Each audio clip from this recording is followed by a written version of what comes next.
Brian, welcome to our podcast here on Spark Rental. I am so excited to have you with us today. Brian Daly is the co-founder of Groundfloor. Brian, welcome. Hey, thanks for having me in. It's great to be with you. I was telling Brian before we went live that Groundfloor, it happens to be my favorite real estate crowdfunding platform. I have been an investor with Groundfloor for many years now. So that's one of the reasons why I was so excited to have Brian come on today and talk about what Groundfloor is up to and answer some questions for us, because I've got some not difficult, but some challenge or some questions that have been on my mind about Groundfloor for You a can little throw me while now. So fastballs. It's good. Let's do it. all right, great. Let's start by talking about how you got involved with Groundfloor, because your background is in more law. I understand that you have a law degree from Harvard and you have more of a disruptive technology background. So how did you end up working for a real estate financing company? Or founding, rather. Yeah. Well, the truth is, and this is something that as an entrepreneur weighed on me, fueled me in the beginning, still fuels me today. We are all told and we accept that the problem is we're not getting our fair share of the pie. We as average everyday investors, for example. What I found in finance and in capital markets and individual investing is that the truth is even worse than that. The truth is we're not even being served the same thing.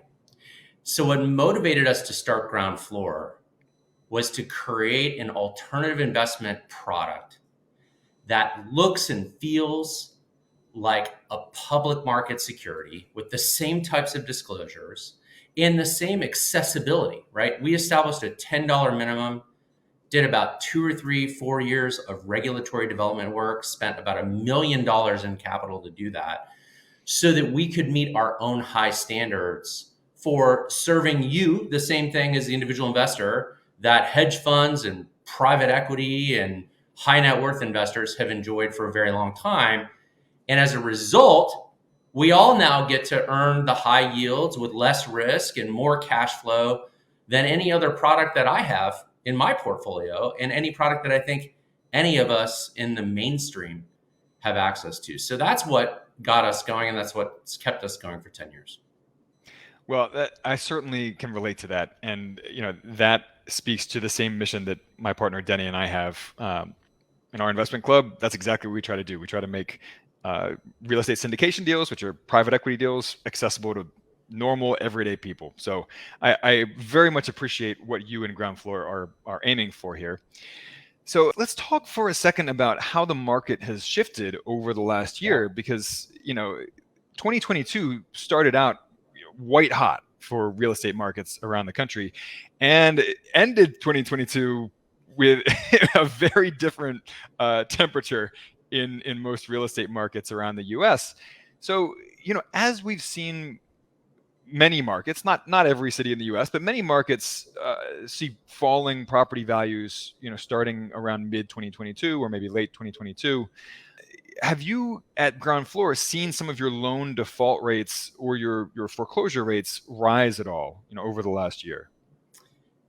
Look, as an investor, if you're properly positioned, you can make money in every market. The key is to be properly positioned.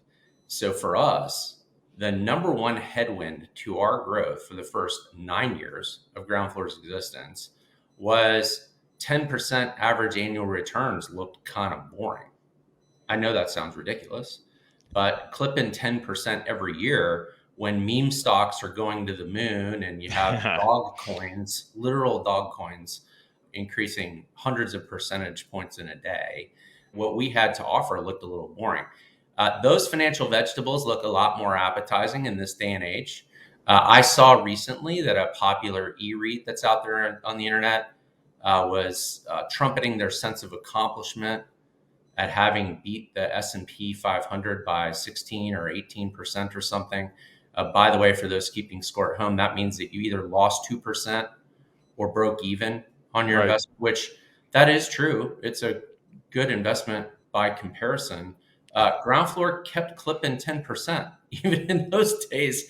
And I think in investing, a lot of times the long-term tortoise does beat the hair explodes. There's risk of ruin, in investing, much like in when you go to a casino with not enough money at a blackjack table and you play too high of a minimum for your bankroll.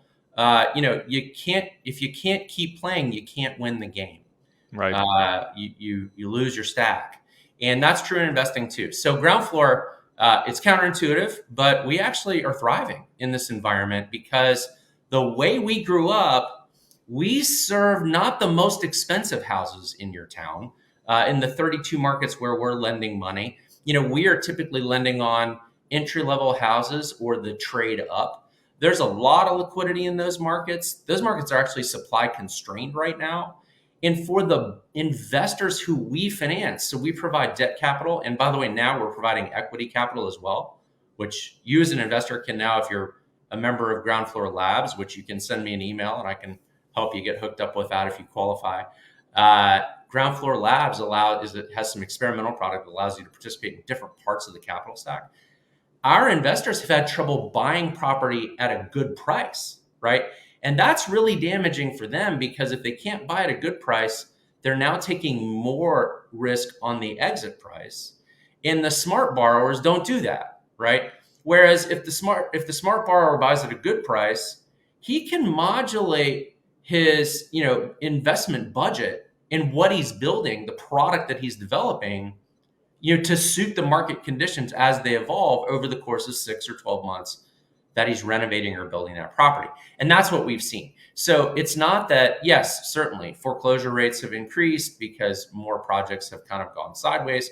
That's actually in our portfolio more due to the hangover from COVID with supply chain problems, permitting problems, landlord-tenant eviction law problems, right? We saw more of COVID era problems than we have sort of capital markets or real estate price disruptions.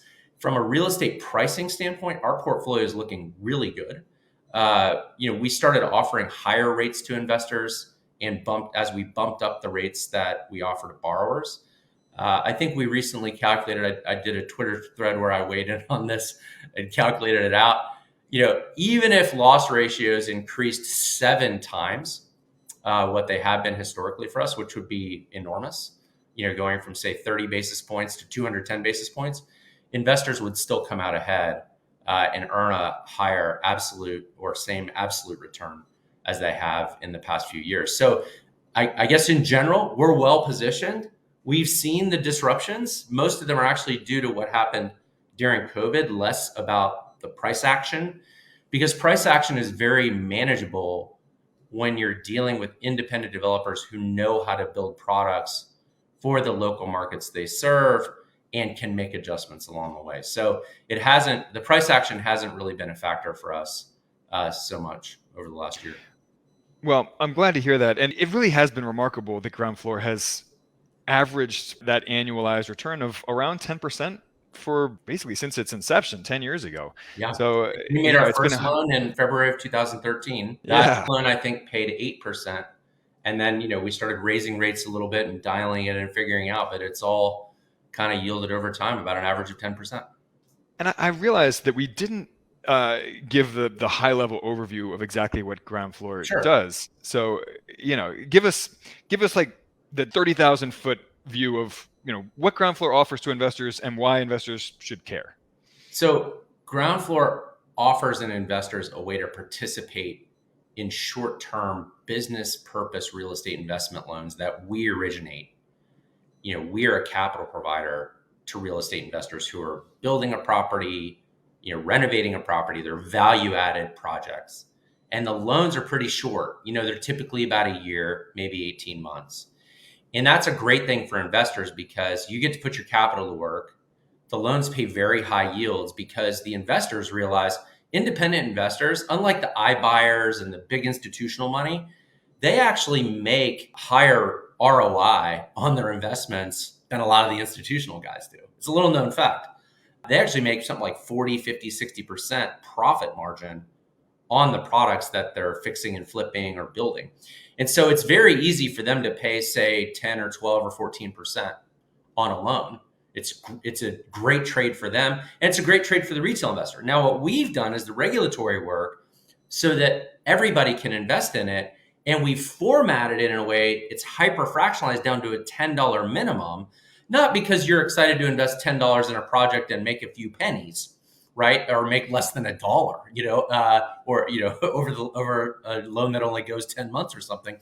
The reason we did it down to a $10 minimum is so that you, like a hedge fund, can go build a portfolio of hundreds of these loans, right? The average investor starts off with a couple $1,000s. Well, with a $10 minimum, they can have, 200 loans in their portfolio, right? When you Right. do that, two things happen that are magical and unavailable anywhere else. One, the returns become very predictive. If you look empirically, portfolios that have 50, 80, 100, 200 loans, the average return becomes very, very predictable. The second thing that happens is you get to peel off tons of cash flow. Every month, once you have a portfolio up and running, there are, every week in my portfolio, about 0.5 to 2% of my portfolio is repaying, which means I'm getting about 8 or 10 or 12% of my portfolio back every month, which is about 10 to 15 times what you're going to get from a REIT, Right. right? So it's a very powerful, non-obvious, non-intuitive concept that we built. And that's why once people experience it, they just keep investing, right? That 2,000 becomes 10,000 by the end of the first year, right? Once they have 10,000 on the platform, they might do an IRA with us and make it 20,000, right? And it's very, very sticky. There's a lot of repeat behavior. And the reason is there's nothing else like it. Yeah.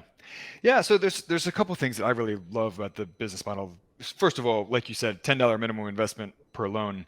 So, I mean, I have owned an interest in thousands of different loans on Groundfloor, and a handful of those have lost money, not Of course, many, yeah. but some of them, and then most of them perform just fine. So averaged across time, it's that consistent 10% return that I've earned on those.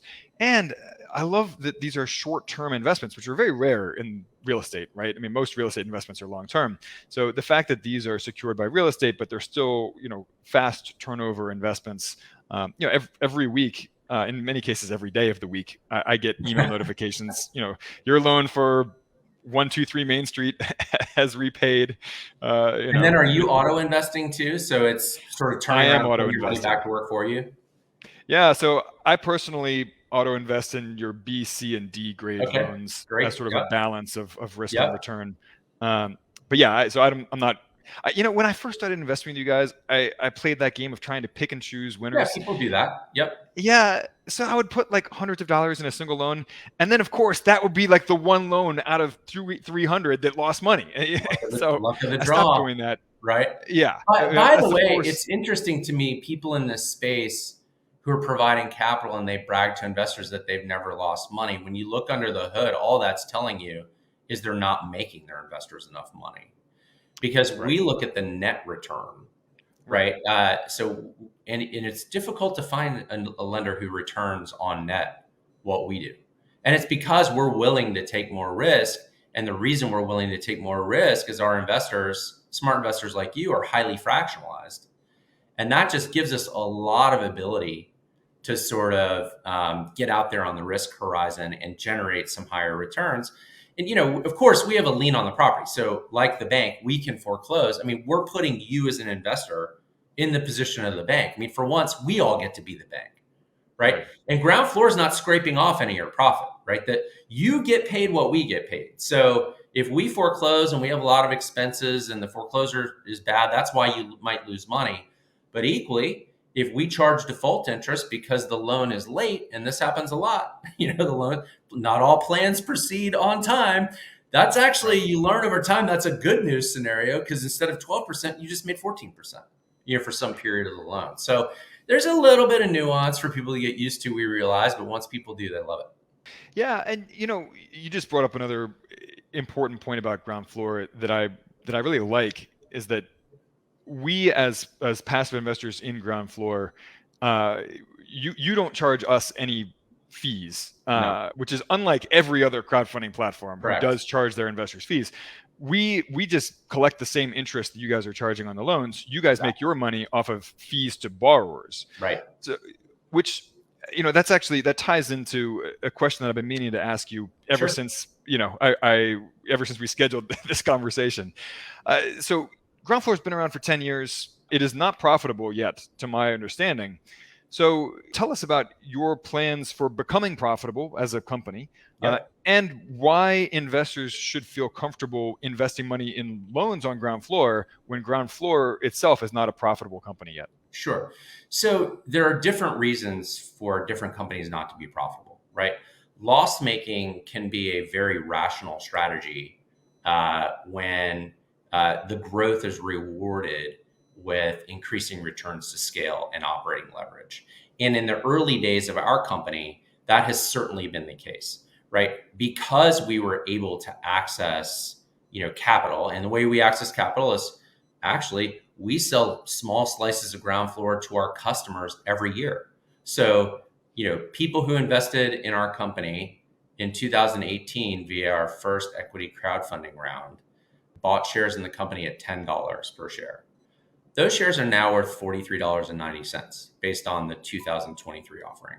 So on paper, people have already realized a pretty healthy gain. And the reason for that is we used that capital to build products and to expand our customer base in ways that we couldn't have done without that capital. If we had to be profitable, we would be serving many fewer people.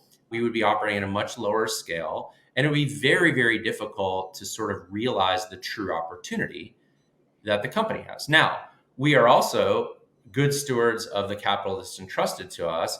And we realize that it's a time in the market where profitability is important, right?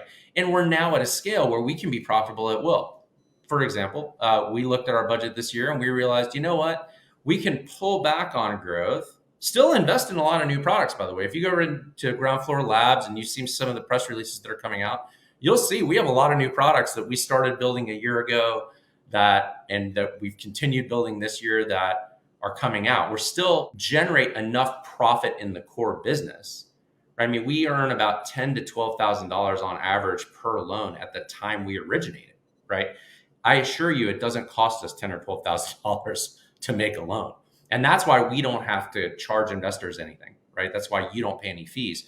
Mr. Market determines your return and when you get your money and how much money you get, not Brian Daly deciding how much I'm going to take out of your pocket, right? Like Right. every other provider of this investment.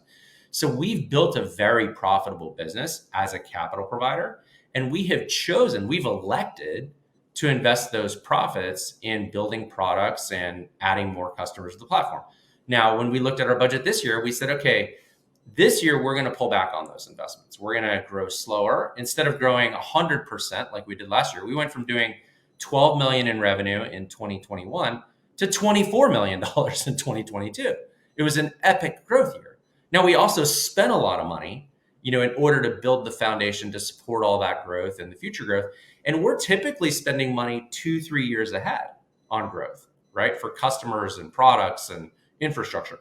So this year, we're just backing off on that and kind of taking our foot off the accelerator. And by consequence, we're planning to break even. For most of the year, we'll be cash flowing. And that's fine. We have plenty of cash in the bank. We have more cash in the bank. And by the way, unlike other platforms, we are regulated by the SEC. We file audited financials every year and have done that for 9 years. I defy you to find any other investment that has auditors and a qualified opinion and an SEC Edgar filing with all of that detail and a 174-page offering circular with footnotes and the financials and everything that a public company would have, just about. About 90% of what a public company would disclose to you is disclosed to you by Groundfloor. And you can go find those financials anytime you want. And you can know exactly what the health of the platform is and evaluate it for yourself. You don't have to take my word for it. That's also pretty unusual. If you go up there and you do that, you realize, oh, wow, this is a company that's been growing a lot.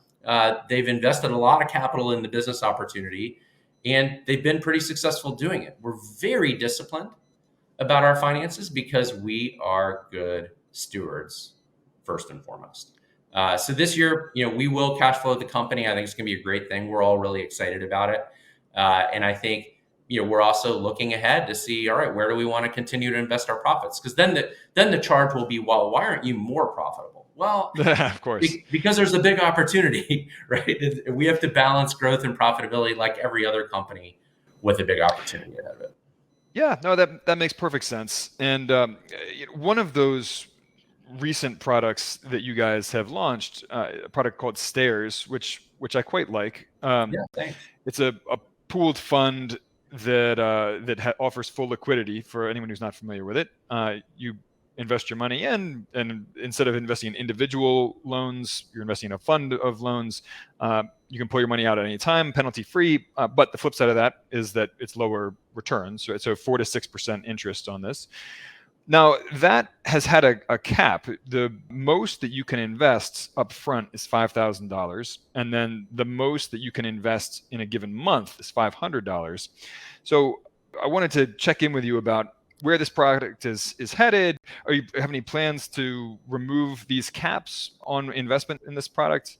Yeah, tell us more about Stairs. So Stairs has been a phenomenally successful side project for us. It was an experiment that went really, really well.